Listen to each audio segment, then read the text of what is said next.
Head over to miniaturemarket.com where they have thousands of board games at discounted prices, and you can sign up for product alerts.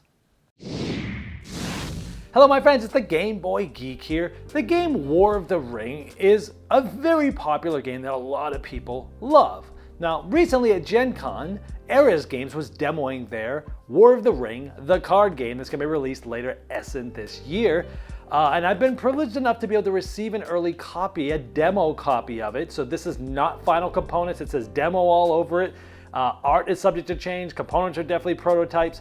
But I want to give you sort of a quick overview of how the game works. I'm not going to show you all the rules because there's a decent amount going on, but I'm going to show you overall what you're trying to do in the game and the main mechanisms of the game. So let's take a look and I'll see you at the other side.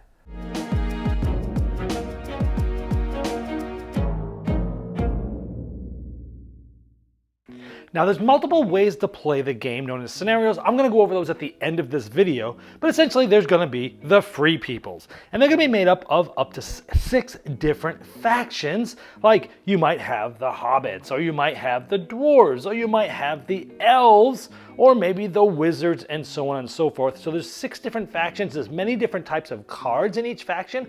Like there's characters, there's armies, there's items, there's all sorts of different things here. Now the other side will be playing the Shadow side, and again here there's 4 different factions. Like they could be, the Mordor factions, or it could be the Monstrous. So 4 different factions. Again, you can have different things like events and characters, armies, items, similar things there. Now the game can be a certain amount of rounds depending on which scenario you're playing, but in the end you're really trying to gain points by a couple of things. One is each round you're going to have locations come out, and you're going to have battlegrounds like this one come out, and these are defended by a specific side, in this case the Shadow side, and more specifically even a specific faction of that side. And it can be attacked by the other side, like the Free People side, and more importantly even specific factions of those sides. But whoever wins this battleground is going to get 2 points. There's also going to be placed a path, and these are going to go sort of in order from the first round to the later rounds. Like round 1 will have a path 1 on there, randomized from a bunch of different ones like this.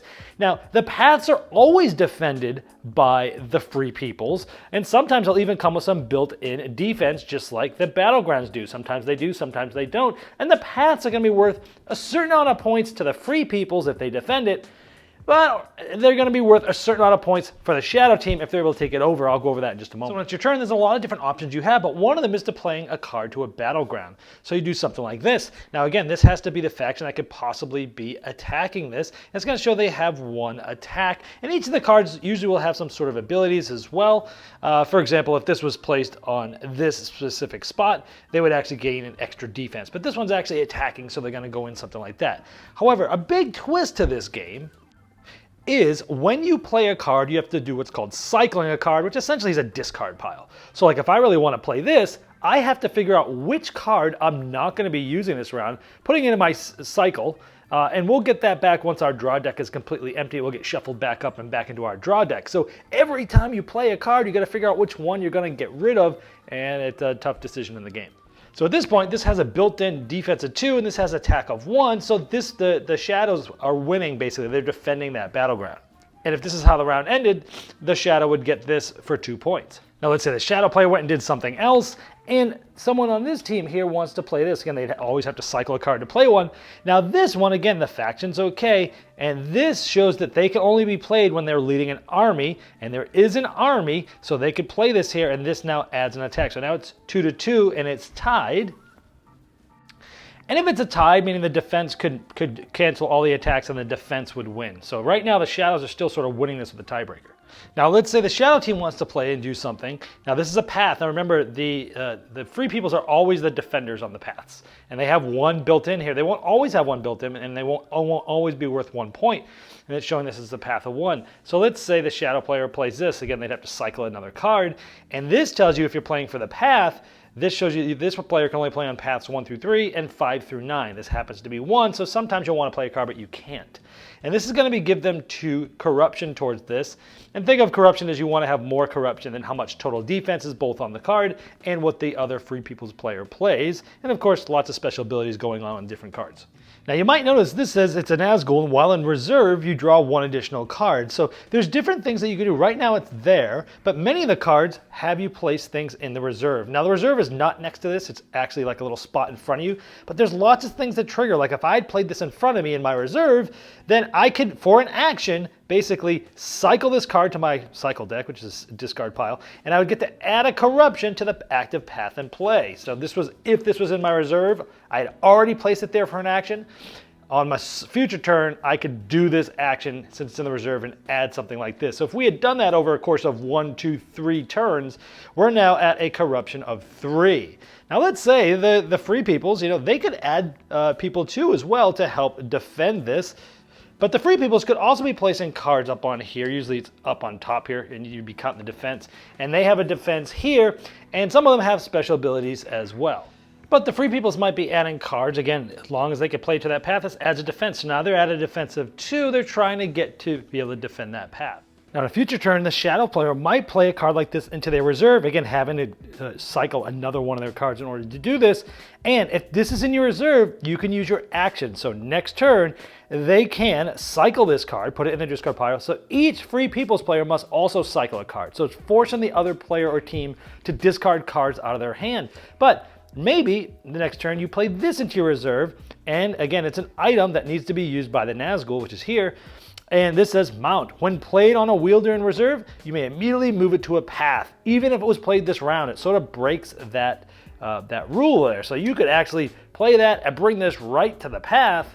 And now maybe you have a corruption of 1, 2, 3, 4, 5, and they have a defense of 2. So that's a difference of 3. So if at the end of the round, the free peoples are able to defend this, they'll just get the points here. But if the shadow side wins, they're gonna get the difference. So the difference between the corruption and the defense is 3. So this player's gonna take this card, and they're gonna keep 3 corruption. That's essentially points at the end of the game. So this, depending on how bad you beat the path, the shadow can score more points than what's listed here. That's what goes to the free peoples if they defend it. Now at the end of a combat, all the shadow characters that are here are eliminated, which means they're out of the game.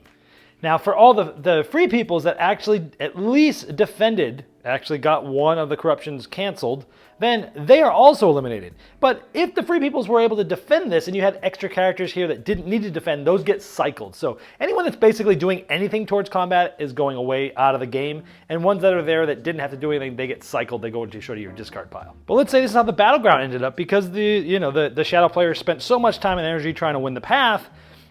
Granted, they got 3 points from it, but here, let's say this had 2 defense, and we have the factions that are fighting this. Remember, we had the army with the characters, so that was 2. We have 3, it's 3 attack to 2 defense.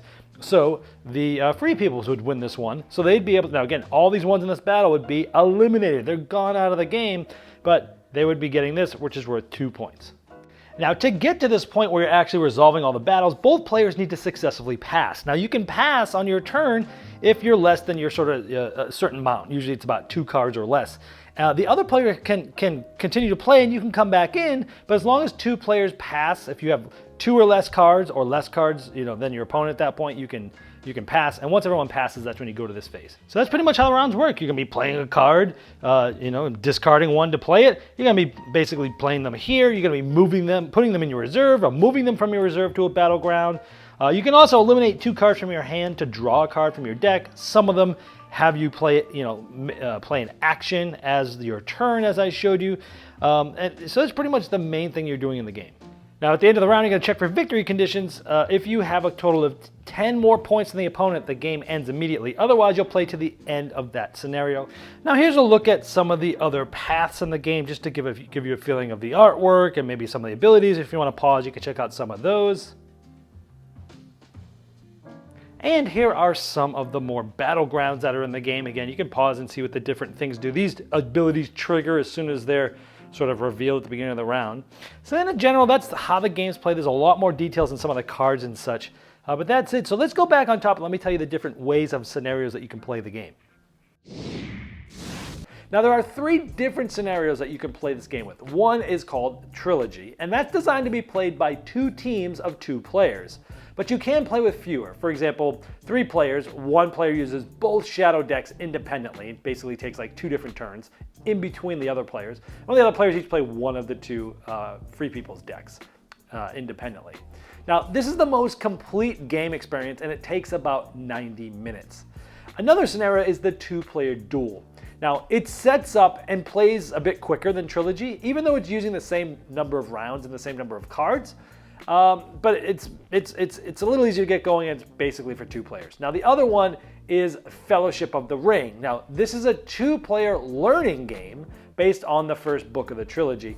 Now, that's where specific cards and locations you'll pull out and set up to use. It's a very, it's a setup that's very specific for this. It keeps some of the more basic cards in there. The deck's a little bit smaller. It's going to go faster. It won't go longer than 6 rounds, where the main game can go up to 9 rounds. This is definitely the best way to learn the game if you're just trying to figure out how to play. I highly recommend you play with this one first. But those are the 3 different ways to play, and I hope that this overview has helped you figure out, is this game for you or not? This has been the Game Boy Geek, breaking down barriers, growing relationships with board games, and helping you find the next one you'll love. Game Toppers not only transforms your existing table to a high-quality gaming solution, they now offer full leg kits and dining cover solutions for the full table application. Paired with their amazing, thematic, premium stitch edge mats from noted board game artists like Vincent Dutray, collapsible cup holders, and really cool accessories, it's a complete system that upgrades every game you play.